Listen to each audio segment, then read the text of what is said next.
안녕하세요, 여러분.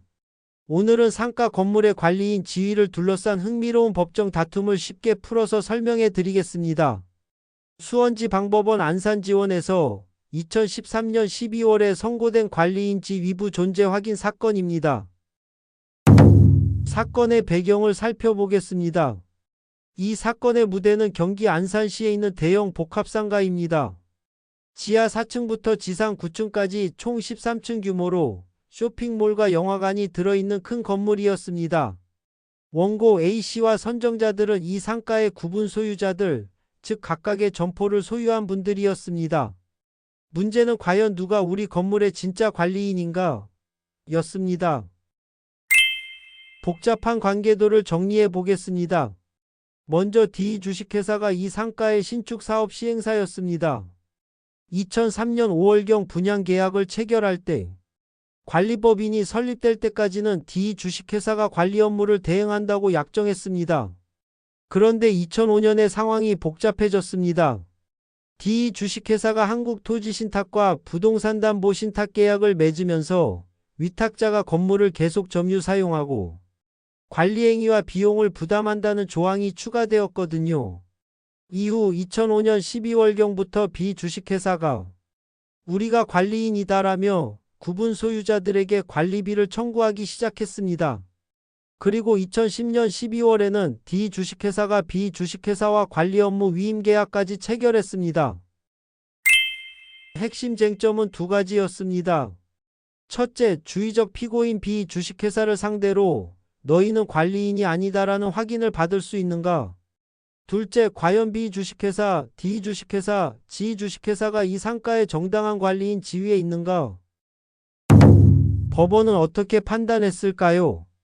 첫 번째 쟁점에 대한 판단.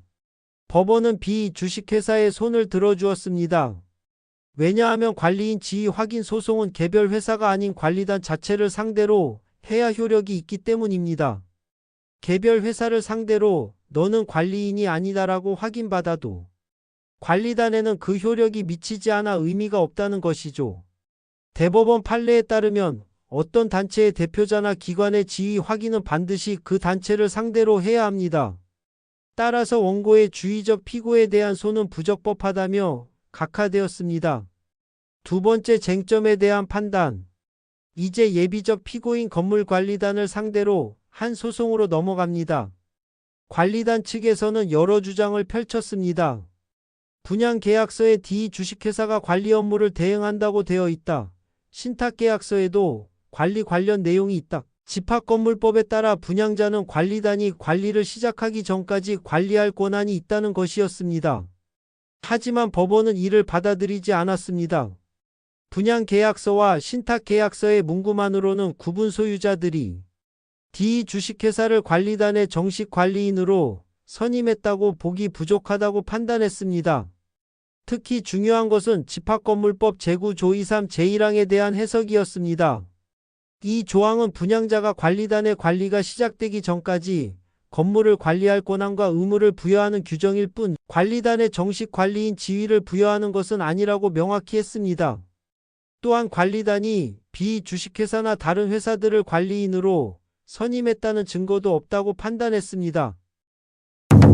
최종 판결 결과입니다.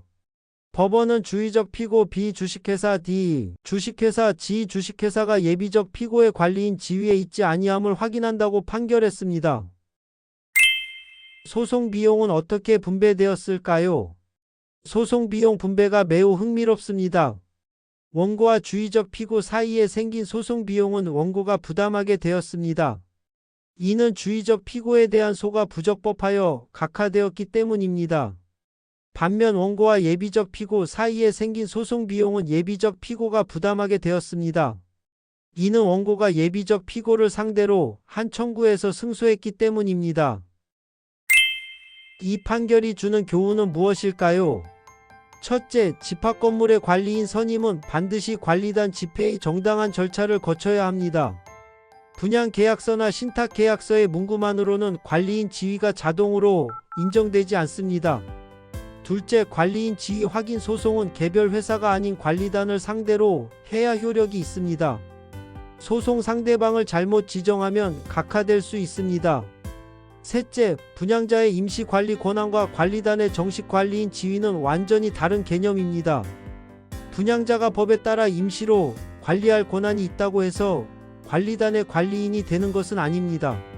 상가나 아파트 같은 집합 건물에서 관리 주체를 둘러싼 분쟁을 예방하려면 관리인 선임 과정의 투명성과 절차적 정당성을 반드시 확보해야 합니다. 계약서 조항만 보지 말고 관리단의 정식결의 여부를 꼭 확인하시기 바랍니다. 오늘 판결 설명은 여기까지입니다. 시청해 주셔서 감사합니다.